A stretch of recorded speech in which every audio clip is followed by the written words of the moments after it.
તો ધર્મનું મૂળ છે ભગવાન ઠાકોરજી દ્વારકાધીશ, યાદ રાખજો. આ વેદોમાં લખેલું છે, મૂળ છે ભગવાન નારાયણ ઠાકોરજી છે, અને વેદ છે ઈ સાક્ષાત નારાયણ છે. વેદો નારાયણ સાક્ષાત. તમને મને વેદમાં લખેલું બતાવે છે, બધે ભટકશો તો દુખી થાઓ. કોઈ એક વ્યક્તિને, કોઈ એક ભગવાનને પકડી રાખો, અને એક જગ્યાએ પકડી રાખશો, યાદ રાખજો, દુખી ક્યારેય નહીં થાવ.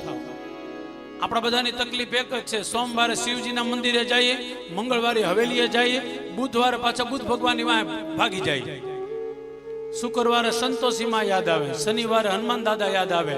આમાં એકય આપણી હેલ્પ કરવાનો આવે હો.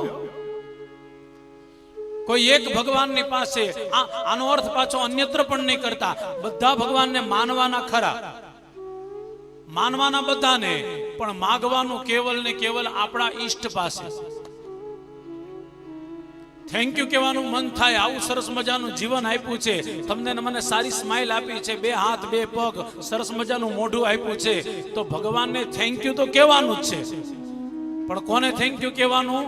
તો કે જેને તમે હું બાય હાર્ટ પ્રેમ કરતા હોય એને. આપણે કોને પ્રેમ કરીએ છીએ? ઠાકોરજીને. આપણે કોને પ્રેમ કરીએ છીએ? મહાવીર ભગવાનને. આપણે કોને પ્રેમ કરીએ છીએ? શિવજીને. તો જેને પ્રેમ કરો એને બાય હાર્ટ થેન્ક યુ કહો.